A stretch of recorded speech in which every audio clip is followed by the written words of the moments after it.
¿Qué tal? Bienvenidos a un nuevo audiolibro. Soy Gringo y hoy les voy a leer el cuento La Verdad sobre el caso del señor Valdemar de Edgar Allan Poe. De ninguna manera me parece sorprendente que el extraordinario caso del señor Valdemar haya provocado tantas discusiones. Hubiera sido un milagro que ocurriera lo contrario, especialmente en tales circunstancias.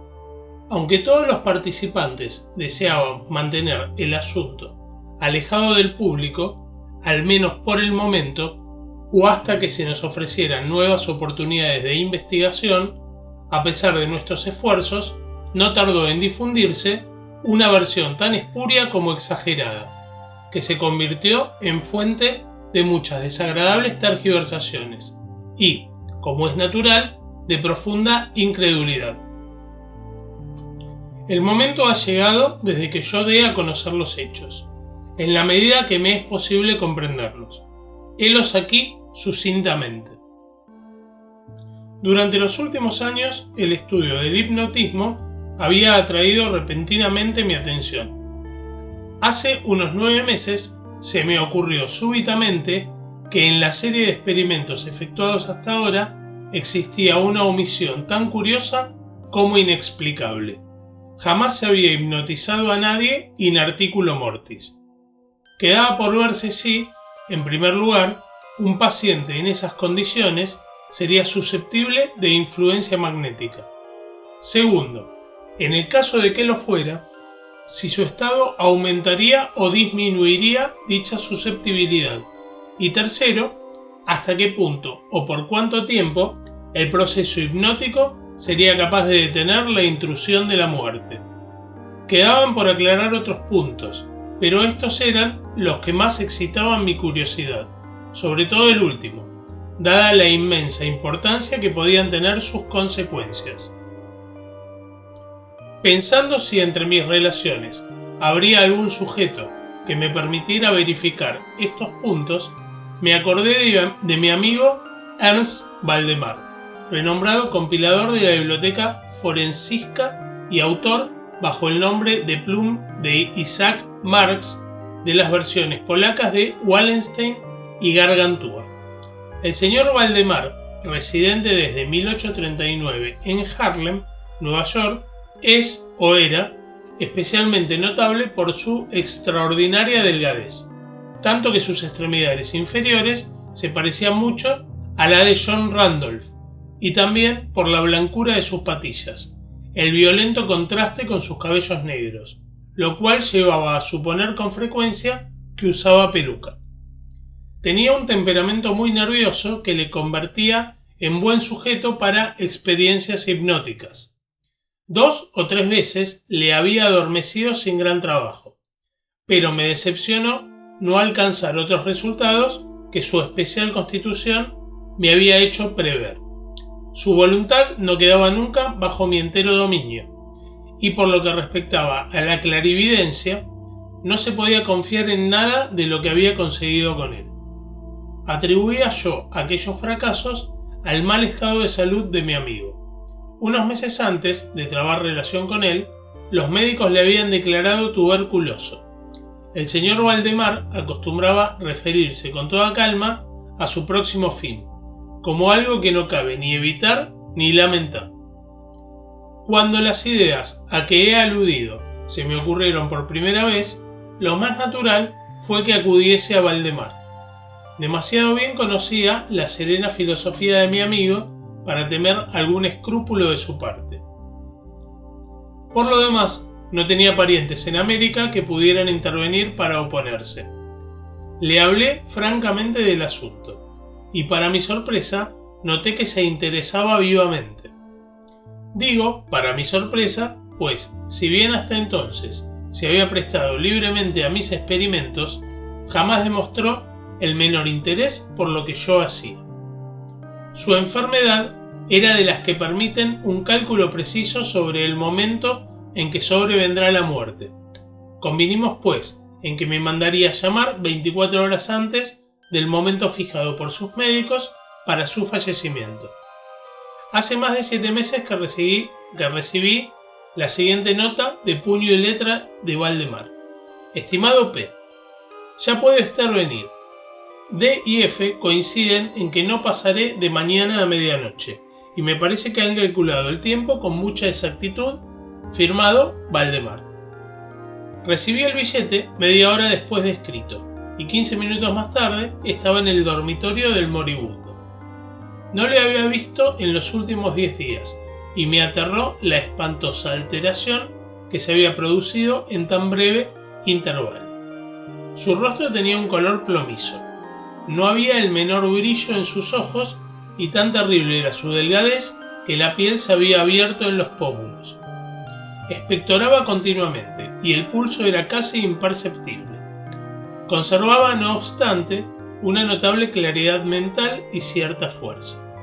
Me habló con toda claridad, tomó algunos calmantes sin ayuda ajena y en el momento de entrar en su habitación le encontré escribiendo unas notas en una libreta. Se mantenía sentado en el lecho con ayuda de varias almohadas y estaban a su lado los doctores D y F.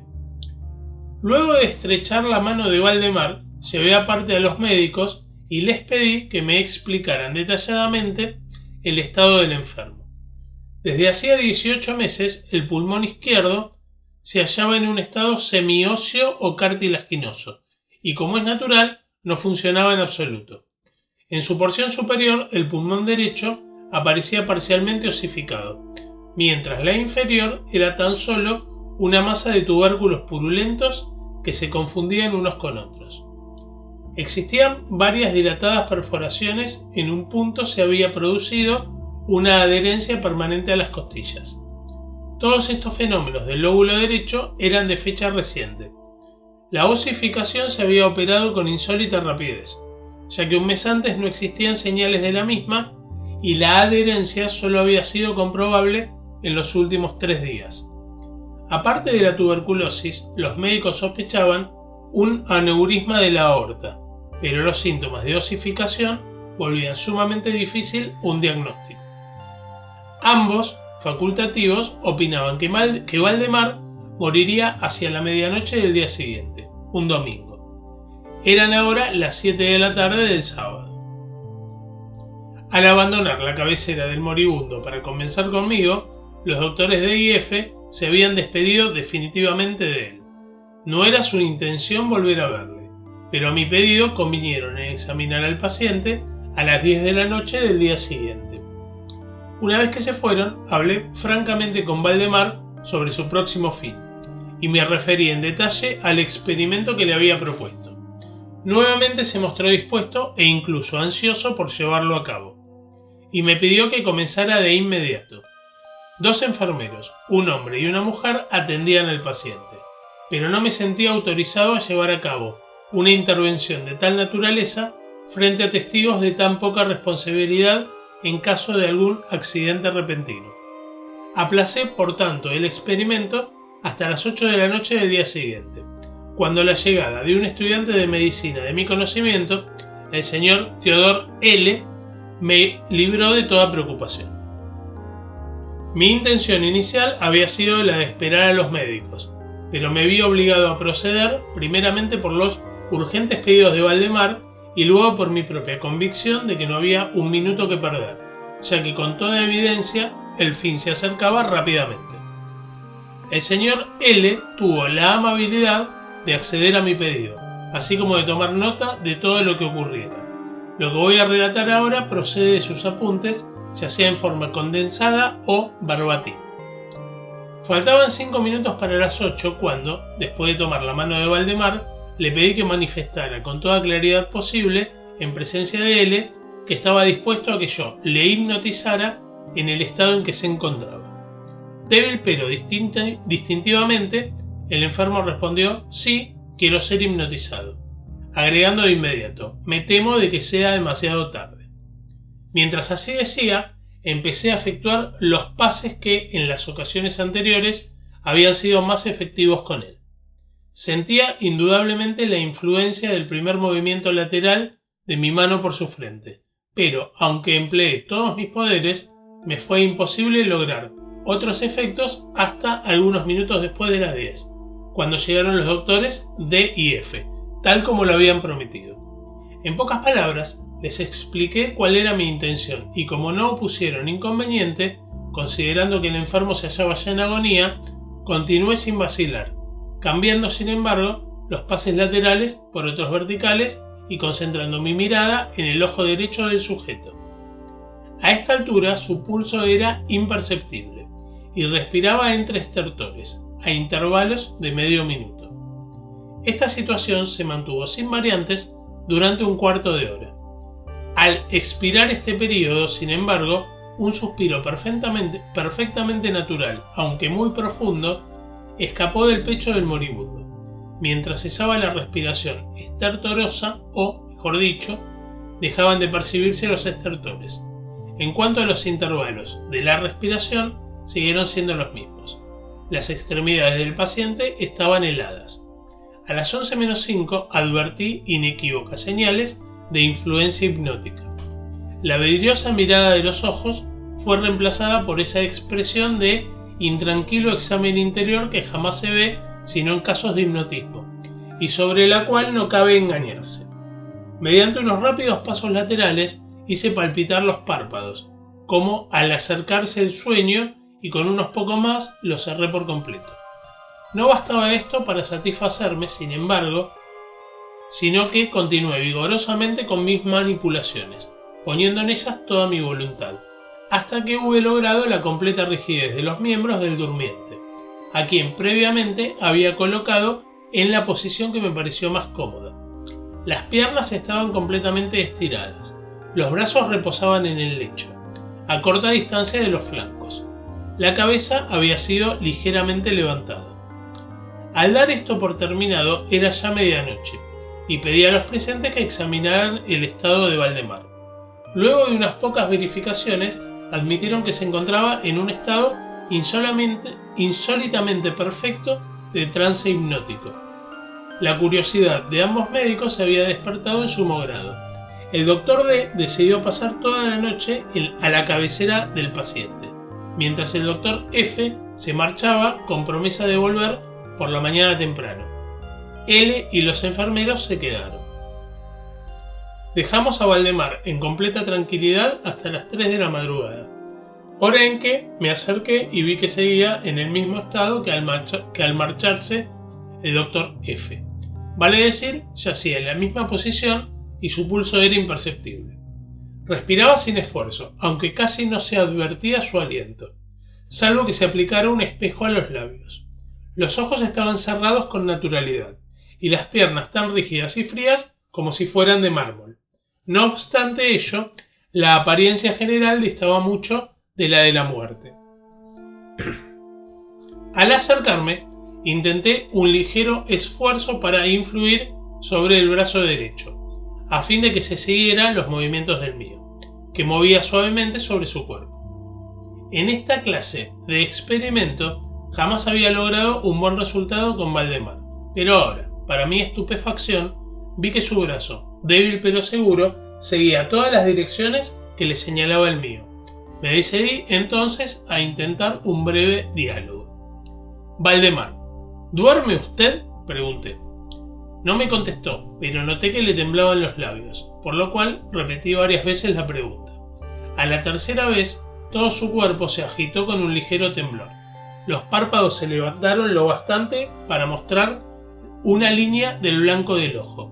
Moviéronse lentamente los labios, mientras en un susurro apenas audible brotaban de ellos estas palabras. «Sí, ahora duermo. No me despierte. Déjeme morir así». Palpé los miembros, encontrándolos tan rígidos como antes. Volví a interrogar al hipnotizado. «¿Sigue sintiendo dolor en el pecho, Valdemar?». La respuesta tardó un momento y fue aún menos audible que la anterior. «No sufro. Me estoy muriendo». No me pareció aconsejable molestarle más por el momento, y no volví a hablarle hasta la llegada del doctor F, que arribó poco antes de la salida del sol y se quedó absolutamente estupefacto al encontrar que el paciente se hallaba todavía vivo. Luego de tomarle el pulso y acercar un espejo a sus labios, me pidió que le hablara otra vez, a lo cual accedí. Valdemar, dije, ¿sigue usted durmiendo? Como la primera vez, pasaron unos minutos antes de lograr respuesta, y durante el intervalo el moribundo dio la impresión de estar juntando fuerzas para hablar. A la cuarta repetición de la pregunta, y con voz que la debilidad volvía casi inaudible, murmuró: sí, dormido, muriéndome. La opinión, o mejor, el deseo de los médicos era que no se arrancase a Valdemar de su actual estado de aparente tranquilidad hasta que la muerte sobreviniera, cosa que, según consenso general, solo podía tardar algunos minutos. Decidí, sin embargo, hablarle una vez más, limitándome a repetir mi pregunta anterior. Mientras lo hacía, un notable cambio se produjo en las facciones del hipnotizado. Los ojos se abrieron lentamente, aunque las pupilas habían girado hacia arriba. La piel adquirió una tonalidad cadavérica, más semejante al papel blanco que al pergamino, y los círculos écticos, que hasta ese momento se destacaban fuertemente en el centro de cada mejilla, se apagaron bruscamente. Empleo estas palabras porque lo instantáneo de su desaparición trajo a mi memoria la imagen de una bujía que se apaga de un soplo. Al mismo tiempo, el labio superior se replegó, dejando al descubierto los dientes que antes cubría completamente, mientras la mandíbula inferior caía con un sacudimiento que todos oímos, dejando la boca abierta de par en par y revelando una lengua hinchada y ennegrecida. Supongo que todos los presentes estaban acostumbrados a los horrores de un lecho de muerte, pero la apariencia de Valdemar era tan espantosa en aquel instante que se produjo un movimiento general de retroceso. Comprendo que he llegado ahora a un punto de mi relato en el que el lector se sentirá movido a una absoluta incredulidad. Me veo, sin embargo, obligado a continuarlo. El más imperceptible signo de vitalidad había cesado en Valdemar. Seguros de que estaba muerto, lo confiábamos ya a los enfermeros, cuando nos fue dado observar un fuerte movimiento vibratorio de la lengua. La vibración se mantuvo aproximadamente durante un minuto. Al cesar de aquellas abiertas e inmóviles mandíbulas, brotó una voz que sería insensato pretender describir. Es verdad que existen dos o tres epítetos que cabría aplicarle parcialmente. Puedo decir, por ejemplo, que su sonido era áspero y quebrado, así como hueco, pero el todo es indescriptible por la sencilla razón de que jamás un oído humano ha percibido resonancias semejantes. Dos características, sin embargo, según lo pensé en el momento y lo sigo pensando, pueden ser señaladas como propias de aquel sonido y dar alguna idea de su calidad extraterrena. En primer término, la voz parecía llegar a nuestros oídos, por lo menos a los míos, desde larga distancia, o desde una caverna en la profundidad de la tierra. Segundo, me produjo la misma sensación, temo que me resultará imposible hacerme entender, que las materias gelatinosas y viscosas producen en el sentido del tacto. He hablado al mismo tiempo de sonido y de voz. Quiero decir que el sonido consistía en un silabeo clarísimo, de una claridad incluso asombrosa y aterradora. El señor Valdemar hablaba y era evidente que estaba contestando a la interrogación formulada por mí unos minutos antes. Como se recordará, le había preguntado si seguía durmiendo, y ahora escuché: sí, no, estuve durmiendo, y ahora estoy muerto. Ninguno de los presentes pretendió siquiera negar ni reprimir el inexpresable, estremecedor espanto que aquellas pocas palabras, así pronunciadas, tenían que producir. L, el estudiante, cayó desvanecido. Los enfermeros escaparon del aposento, y fue imposible convencerlos de que volvieran. Por mi parte, no trataré de comunicar mis propias impresiones al lector. Durante una hora, silenciosos, sin pronunciar una palabra, nos esforzamos por reanimar a L. Cuando volvió en sí, pudimos dedicarnos a examinar el estado de Valdemar. Seguía, en todo sentido, como lo he descrito antes, salvo que el espejo no proporcionaba ya pruebas de su respiración. Fue inútil que tratáramos de sangrarlo en el brazo. Debo agregar que éste no obedecía ya a mi voluntad. En vano me esforcé por hacerle seguir la dirección de mi mano. La única señal de la influencia hipnótica la constituía ahora el movimiento vibratorio de la lengua cada vez que volvía a hacer una pregunta a Valdemar. Se diría que trataba de contestar, pero que carecía ya de voluntad suficiente. Permanecía insensible a toda pregunta que le formulara cualquiera que no fuese yo, aunque me esforcé por poner a cada uno de los presentes en relación hipnótica con el paciente. Creo que con esto he señalado todo lo necesario para que se comprenda cuál era la condición del hipnotizado en ese momento. Se llamó a nuevos enfermeros y a las 10 de la mañana abandoné la morada en compañía de ambos médicos y de L. Volvimos por la tarde a ver al paciente. Su estado seguía siendo el mismo. Discutimos un rato sobre la conveniencia y posibilidad de despertarlo, pero poco nos costó llegar a la conclusión de que nada bueno se conseguiría con eso. Resultaba evidente que hasta ahora la muerte, o eso que de costumbre se denomina muerte, había sido detenida por el proceso hipnótico. Parecía claro que, si despertábamos a Valdemar, lo único que lograríamos sería su inmediato o por lo menos su rápido fallecimiento.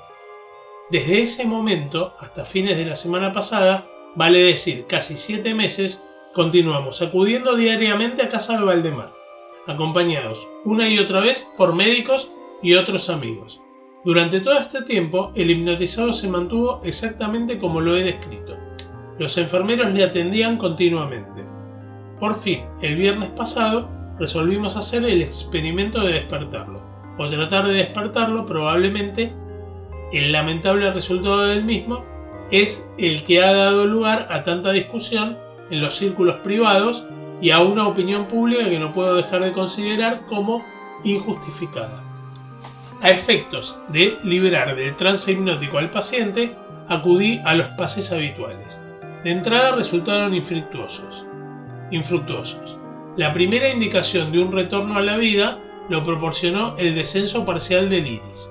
Como detalle notable, se observó que este descenso de la pupila iba acompañado de un abundante flujo de ícor amarillento, procedente de debajo de los párpados, que despedía un olor penetrante y fétido.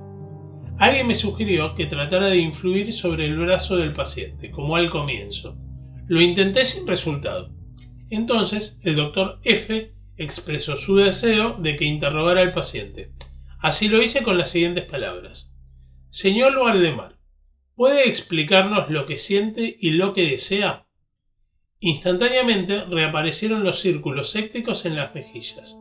La lengua tembló, o mejor dicho, rodó violentamente en la boca, aunque las mandíbulas y los labios siguieron rígidos como antes, y entonces resonó aquella horrenda voz que he tratado ya de describir.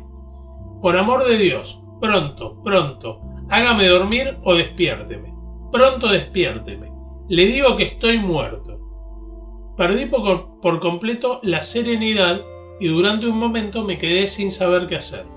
Por fin intenté calmar otra vez al paciente, pero al fracasar debido a la total suspensión de la voluntad, cambié el procedimiento y luché con todas mis fuerzas para despertarlo.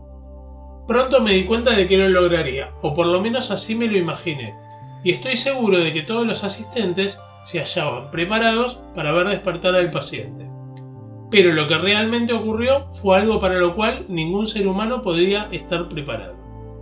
Mientras ejecutaba rápidamente los pases hipnóticos, entre los clamores de «muerto, muerto», que literalmente explotaban desde la lengua y no desde los labios del sufriente, bruscamente todo su cuerpo, en el espacio de un minuto o aún menos, se encogió, se deshizo, se pudrió entre mis manos. Sobre el lecho, entre todos los presentes, no quedó más que una masa casi líquida de repugnante, de abominable putrefacción.